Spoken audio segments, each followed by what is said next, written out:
"You do not belong at this table." The words were never spoken aloud, but everyone inside the boardroom seemed to feel them. Richard Hayes, the millionaire CEO of Hayes Global Solutions, looked across the polished conference table at the young waitress standing quietly beside the presentation screen. Around him sat executives with decades of experience, expensive suits, and impressive credentials displayed on office walls throughout the building. Yet somehow, the person holding a simple coffee tray had become the center of attention.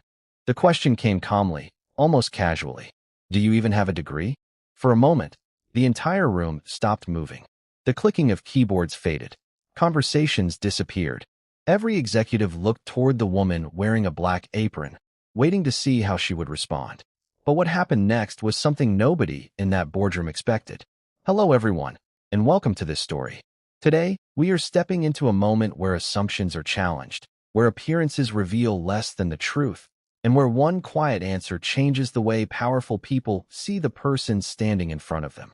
Inside the 32nd floor of one of Manhattan's most successful companies, Richard Hayes had gathered his leadership team for a critical strategy meeting. The glass walls reflected the city skyline. The long conference table was covered with financial reports, and every person in the room had been chosen because they were considered among the best in their field. They were analysts, executives, consultants, and decision-makers. People who were used to solving difficult problems. People who were used to being listened to. Emily Carter was not supposed to be part of that conversation. She was only there to prepare coffee, organize the room, and make sure everyone had what they needed before the meeting continued. That was her job title. That was all most people knew about her. For nearly 2 years, Emily had moved through the executive floors almost unnoticed. She remembered how each person preferred their coffee. She greeted employees by name. She quietly handled details that others overlooked. She never interrupted important conversations, and she never searched for attention. To most people, she was simply the waitress who entered the room and left before the serious discussions began.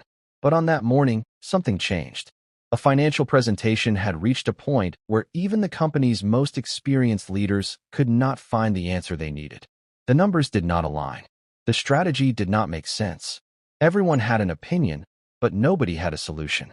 Emily noticed something while placing a coffee cup beside the CEO's folder. A small detail. A connection between numbers that others had passed over. She almost walked away. She had learned that knowing something did not always mean you needed to say something. But then Richard looked directly at her and asked the question that would redefine the entire meeting. "Do you even have a degree?" The room waited. Some expected silence. Some expected embarrassment. Emily simply placed the coffee tray down, looked at the CEO with calm confidence, and prepared to answer. And before the meeting ended, everyone would discover that the person they overlooked was the person they needed to hear from most. Long before Emily Carter stood inside the executive boardroom, she had already learned that people often noticed uniforms before they noticed people. Every morning, she arrived at Hayes Global Solutions before most employees entered the building. The city outside was still waking up, with quiet streets, early commuters, and the first sunlight reflecting against the glass towers of Manhattan. Inside the company headquarters, Emily prepared the executive dining area with the same careful attention she gave every task. She arranged coffee cups in perfect order, polished the silverware, and reviewed the schedule for the day. It was a routine that many people considered ordinary. But Emily never believed ordinary meant unimportant. She understood that every small detail created an experience for someone else. She remembered which executives preferred black coffee, who liked tea instead, and who needed a quiet moment before a difficult meeting. She knew the names of receptionists, assistants, and maintenance workers who were often invisible to the people walking through the building. Emily believed respect should never depend on someone's position. Everyone deserved to be seen. What nobody in the executive offices knew was that Emily's life had always included a world far beyond the dining room. The books she carried in her bag were not magazines or casual reading. They were filled with economic theories, financial models, and research papers she studied during quiet moments. After her shift ended, she often stayed at the public library for hours, sitting beneath warm lights while reviewing market trends and business strategies. She never studied because she wanted recognition. She studied because learning had become part of who she was. Years earlier, Emily had been a student with ambitious plans and a clear vision for her future. She had spent countless nights preparing assignments, analyzing financial reports, and building the foundation for a career in economics. But life rarely followed a perfectly organized plan. Personal responsibilities changed her path, and she eventually chose stability over the career she had imagined. Working as a waitress allowed her to support the people she cared about while continuing to grow quietly in the background. She never considered the apron a symbol of failure. To Emily, it was simply the clothing she wore while moving through one chapter of her life. Every morning, she entered the same building where people discussed investments worth millions of dollars, yet she carried a different kind of wealth with her. Patience, curiosity, discipline, the ability to listen. Those qualities were not printed on a business card, but they shaped the way she saw the world.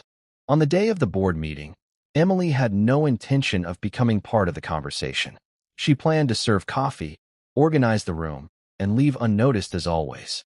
She had no desire to challenge executives or prove anything to people who had never asked about her story. But as she walked into the boardroom carrying the coffee tray, she noticed something unusual. The room was filled with uncertainty. The people who were normally confident looked distracted. The charts on the screen did not match expectations. The discussion had become slower and more cautious. Emily placed the coffee beside the CEO's folder and quietly stepped back. She had seen something in the numbers that felt familiar, something small that others had overlooked. Still, she remained silent. Because Emily knew something important. Knowledge could open a door, but wisdom meant knowing when to walk through it. Richard Hayes had built his entire career on one simple belief. People who achieved great things usually had the credentials to prove it.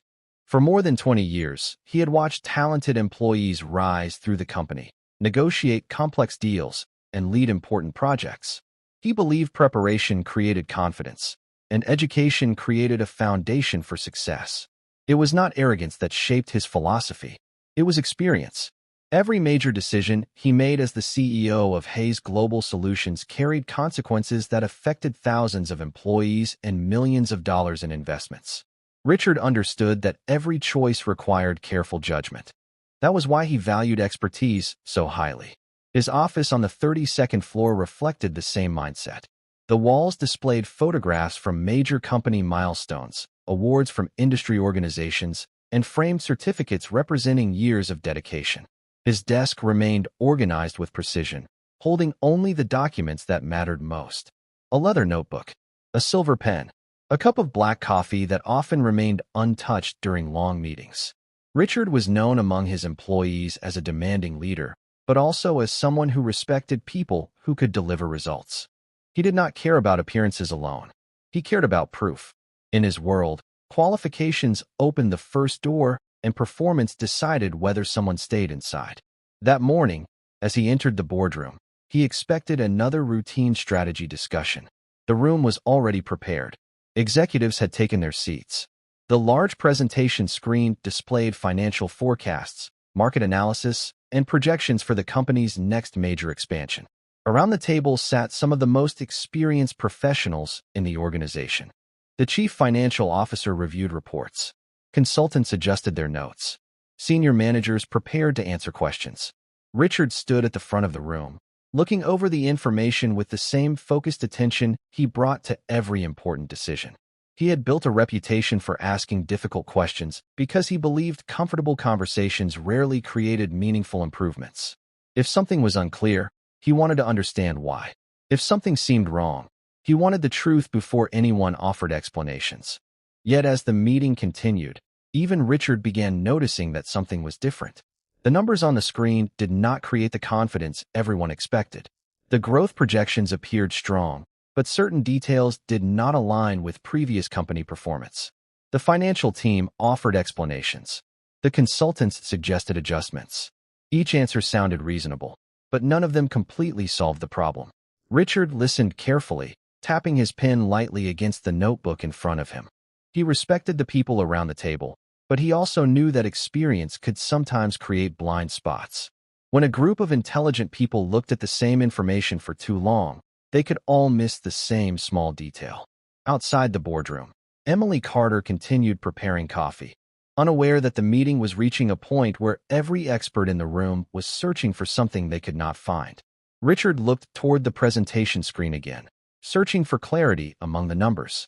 He had no idea that the person he barely noticed walking through the room with a coffee tray had already seen the question everyone else was struggling to answer. The room grew quieter with every passing minute. Inside the 32nd floor boardroom of Hayes Global Solutions, the confidence that usually filled the space had slowly disappeared. The large presentation screen continued displaying financial projections, but the numbers no longer created excitement. They created questions. Richard Hayes stood near the end of the conference table, listening as his leadership team reviewed the same information for the third time. The company's expansion plan was built on years of careful research, yet the latest forecast contained inconsistencies that no one could fully explain. The finance team checked the calculations. The consultants reviewed the market assumptions. The executives compared current projections with previous quarters. Every person in the room was experienced. Every person in the room was qualified. Yet the answer remained hidden. Richard looked at the charts again. He noticed something that bothered him. The problem was not a lack of intelligence. It was that everyone was searching in the same direction. "Let us stop adjusting the numbers for a moment," he said calmly. "What assumption are we accepting without questioning?" The room became still. A few executives looked through their documents again. Others returned to their laptops. The question sounded simple, but it created a silence that revealed something important. Everyone had been focused on fixing the results instead of examining the foundation behind them. Outside the boardroom, Emily Carter carried a fresh tray of coffee toward the meeting area. She had no reason to enter the discussion. She understood the boundaries of her role. She was there to support the meeting, not participate in it. But as she placed a cup beside a folder near the presentation screen, her eyes briefly moved toward the data displayed on the wall. She noticed the same pattern she had seen before in her studies. Not the entire model. Not every calculation. Just one relationship between two assumptions that did not seem consistent. Emily paused for a moment. Her fingers rested lightly on the coffee tray. She could have said something. The thought appeared and disappeared almost instantly. She had spent enough time around executives to understand that people did not always welcome unexpected opinions, especially from someone they considered part of the support staff. She remembered the countless times she had walked through these offices carrying coffee while important conversations happened around her. Nobody was rude. Nobody intentionally ignored her. But most people only saw what they expected to see. They saw the apron. They saw the coffee tray. They saw a waitress. They did not see the hours of study, the careful observation, or the knowledge she carried quietly every day. Emily stepped away from the table and prepared to leave. Then Richard asked another question. If the model is correct, why are the results still inconsistent? Nobody answered. The silence lasted longer than anyone expected. Emily looked once more at the screen. She knew the answer might be simple. She also knew saying it could change how everyone in that room viewed her forever. Richard noticed her hesitation and followed her gaze. For the first time that morning, he looked beyond the uniform and saw a person who seemed to understand something the experts had missed. "Emily," he said, his voice calm but curious. "You seem to have noticed something. Am I wrong?" Every person around the table turned toward her. The waitress who had spent 2 years quietly serving coffee was suddenly standing in the center of a conversation worth millions of dollars. And after that moment, nobody in the room would see her the same way again. Emily Carter placed the coffee tray carefully on the side table and looked around the room. Every person at the conference table was watching her now. The executives who had spent the last hour analyzing complex reports were suddenly waiting for an answer from the woman they had barely noticed before that moment. Emily did not move quickly. She did not appear nervous. She simply stood there with the same calm expression she carried every morning while serving coffee throughout the executive floors. Richard Hayes noticed that immediately. Most people changed when attention turned toward them. Some became defensive. Others tried to prove their value before anyone questioned it. Emily did neither. She looked at the presentation screen one more time, then quietly asked, "May I take a closer look at the assumption behind this projection?" Richard nodded and stepped aside. The room watched as Emily walked toward the screen. She did not act as if she owned the room. She did not pretend to know everything. She simply approached the problem with the same patience she used when handling every detail of her daily work. The financial model displayed several layers of information. Revenue expectations, customer growth, operational costs, and future projections filled the screen. Emily studied one section carefully before pointing to a specific line. "The calculations are not the issue," she said. "The model is following the instructions it was given. The problem starts with this assumption." Several executives leaned forward. The chief financial officer opened the original report on his laptop. Emily continued in a steady voice. "The forecast assumes that new customer growth and customer retention will increase at the same rate over the next 3 years. But those two patterns usually move differently. When a company expands quickly, retention often changes before reaching another stable level." The room remained silent. Emily was not using complicated language to impress anyone.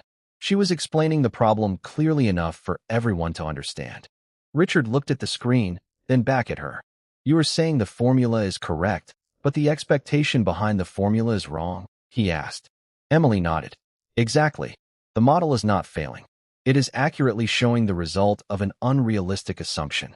The chief financial officer quickly adjusted the projected retention rate based on historical company data.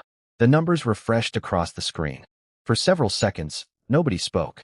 Then the updated forecast appeared. The warning indicators disappeared. The projections began matching the company's previous performance patterns. One consultant slowly removed his glasses and reviewed the figures again. A senior executive compared the updated results with older reports before quietly saying, "She is right." The words carried through the room. Not because Emily needed approval, but because everyone understood what had just happened.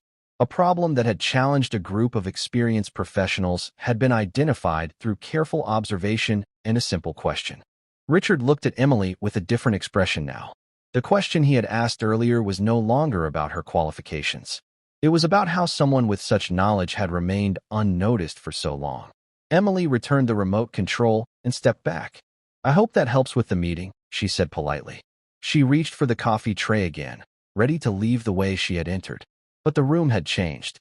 The executives were no longer looking at a waitress who happened to be nearby. They were looking at someone whose value had been there all along, waiting for the right moment to be recognized. The room remained quiet even after Emily Carter stepped away from the presentation screen. The updated numbers were still displayed across the large monitor, but the attention of everyone around the table had shifted away from the financial model. For the first time that morning, the executives were no longer focused only on the problem. They were focused on the person who had helped solve it. Richard Hayes looked at Emily carefully. He had spent years studying leadership, decision-making, and human behavior, yet he realized there was something he had missed within his own company.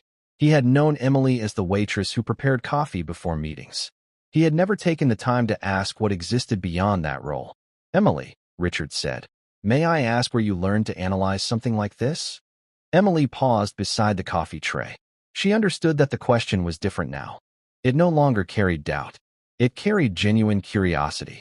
She placed the tray down and answered calmly, "I studied economics and finance." A few executives exchanged surprised looks. Richard nodded slightly. "At which school?" Emily looked toward the window for a moment before answering. "I earned my undergraduate degree in economics and later completed a master's program focused on financial analysis." The room became still again. The chief financial officer looked at her with a new level of interest. One of the board members leaned forward. "Why did nobody know this?" Emily gave a small, thoughtful smile. "Because nobody asked." The answer was simple, but it carried more weight than anyone expected. Richard looked down at the table for a moment. Those 3 words stayed with him. Because nobody asked. Emily explained that after completing her education, her plans changed. She had expected to follow a traditional career path in finance, but personal responsibilities required her to choose stability over ambition for a period of time. She found work that allowed her to support her family while continuing to learn whenever she could. She spent evenings reading financial reports, studying business strategies, and keeping her knowledge current. She never stopped believing that education was something carried inside a person, not something displayed only on a resume. "I did not stop learning just because my job title changed," Emily said quietly. "A position describes what someone does. It does not always describe what someone knows."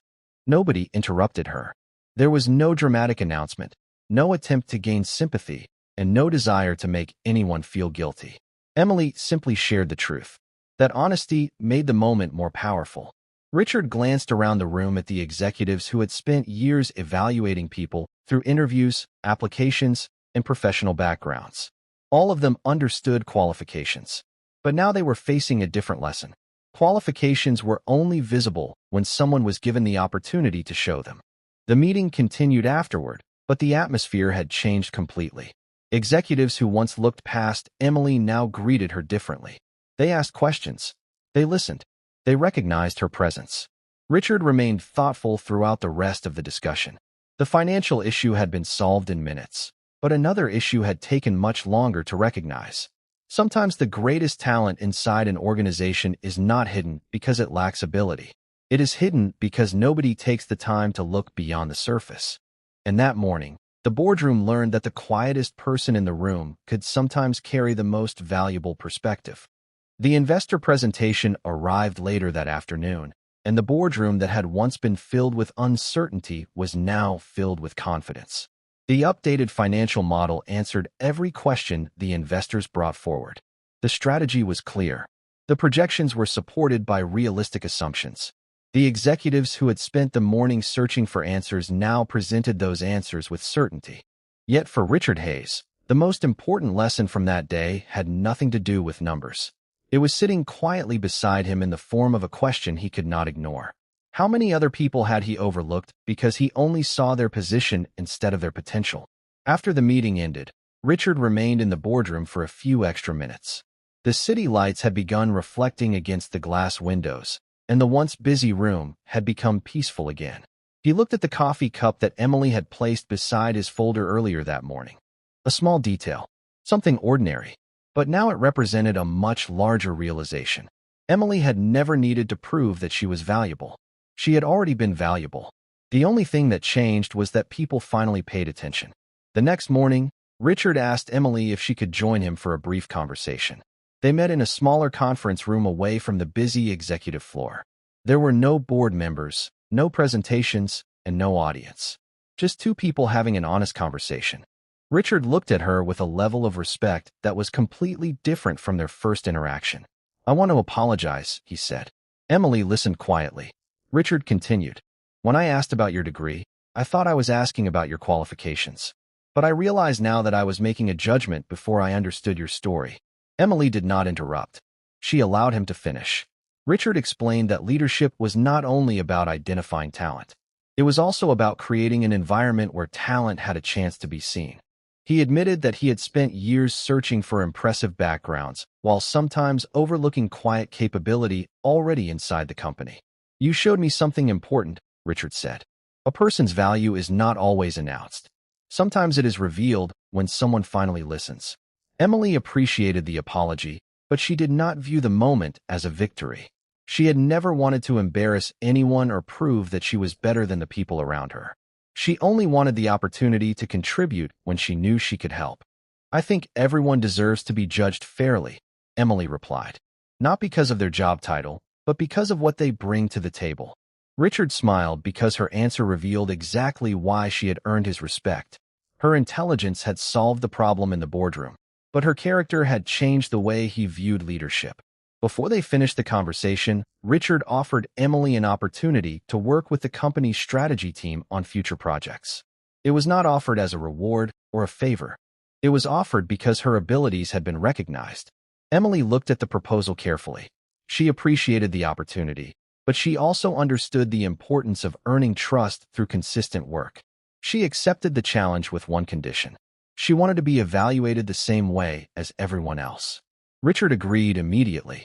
For the first time, he realized that the person who had taught him the greatest lesson about leadership was not sitting at the head of the table.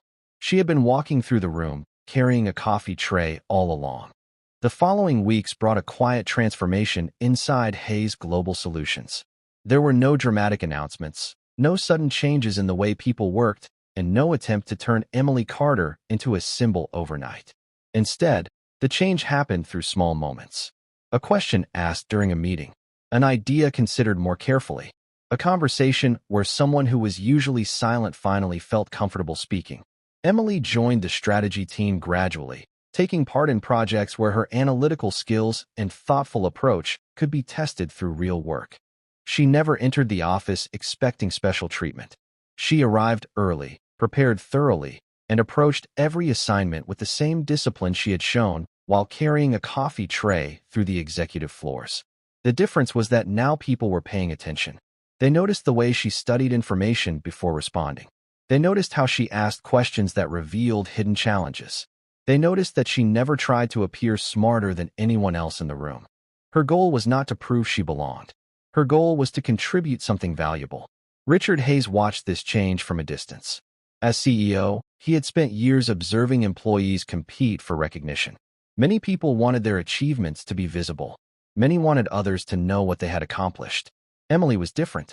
She allowed her work to speak first. That quality reminded Richard of something he had almost forgotten. The strongest professionals were not always the loudest voices. Sometimes they were the people who listened carefully, understood deeply, and spoke only when their words could create progress. One afternoon, Richard invited Emily to another meeting with the executive team. This time, she did not stand near the door holding a coffee tray. She sat at the conference table as an equal participant. The same table where she had once been questioned now became the place where her ideas were considered. Before the meeting began, Richard looked around the room and introduced her properly. He did not focus on the moment when she solved the financial problem. He did not describe her as someone who surprised everyone. Instead, he simply introduced her by her abilities and experience. Emily appreciated that more than any compliment. She understood that true respect was not about receiving attention after being underestimated. It was about being recognized from the beginning. Later that evening, Emily returned briefly to the executive dining area. She wanted to thank the people who had worked beside her before her role changed. She thanked the kitchen staff, the service team, and the employees who had always treated her with kindness. She told them that success was not created alone. Every person who supported her during that chapter mattered. Richard happened to see the moment while walking through the hallway. He watched as Emily spoke with the same warmth and humility she had shown when she was a waitress. Her new position had changed her responsibilities, but it had not changed her character. For Richard, that was the final lesson. A title could describe someone's role, but it could never fully describe someone's worth. The person who had once entered the boardroom unnoticed had not become valuable because of a new opportunity. She had always carried that value with her. The opportunity only allowed everyone else to finally see it. Months later, the executive floors of Hayes Global Solutions looked almost the same as they always had. The glass walls still reflected the Manhattan skyline. The conference rooms still filled with important discussions. The same elevators carried employees between the busy floors every morning. Yet something inside the company had changed. It was not the building. It was the way people saw one another. Emily Carter had officially become part of the strategy team, but she never forgot the path that brought her there. She still arrived early. She still greeted everyone by name. She still stopped to thank the people who prepared the spaces where others made important decisions. Her new office was larger, her responsibilities were different, and her name appeared on more documents than before. But the qualities that made people respect her remained exactly the same. One morning, Emily walked past the executive dining area where she had once spent her days carrying coffee and organizing meetings. She paused for a moment and looked through the glass doors. The room brought back memories of the day everything changed.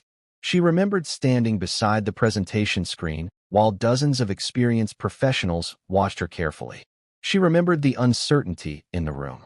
She remembered that the most important moment was not proving that she was smarter than anyone else. It was showing that every person deserved the chance to be heard. Richard Hayes often thought about that lesson as well. His leadership style had evolved. He still valued education, experience, and preparation, but he no longer allowed those things to become the only way he measured potential. During leadership meetings, he began asking different questions. Not only, who has the strongest background, but also, who has a perspective we have not considered? He encouraged his team to listen more carefully and judge less quickly. The change did not happen because Emily gave a speech. It happened because one moment forced everyone to reconsider the assumptions they carried every day. At the end of the year, Hayes Global Solutions held a company gathering to recognize employees who had made meaningful contributions. When Emily's name was announced, She walked onto the stage with the same calm expression she had carried through every chapter of her life. She did not look back at the time when people saw only her uniform. She looked forward to the people who would now be given the opportunity to show who they truly were. Richard joined her on stage and offered a few words. He did not talk about the mistake he had made. He talked about the lesson he had learned. He told the company that talent could appear in unexpected places, and wisdom could come from unexpected voices. After the event, Emily returned to her desk and looked out over the city lights. She thought about the small decisions that had shaped her journey, choosing to continue learning, choosing patience over frustration, choosing humility over proving herself. Her story was never about becoming someone new. It was about allowing the world to finally recognize who she had always been. And for Richard Hayes, the greatest discovery was not finding a talented strategist inside his company. It was realizing that the most valuable people are not always the ones standing at the front of the room. Sometimes they are the ones quietly waiting for someone to listen. Because true worth is never defined by a title, a uniform, or a place in the room. It is revealed through character, knowledge, and the quiet courage to share what you know when the moment finally arrives.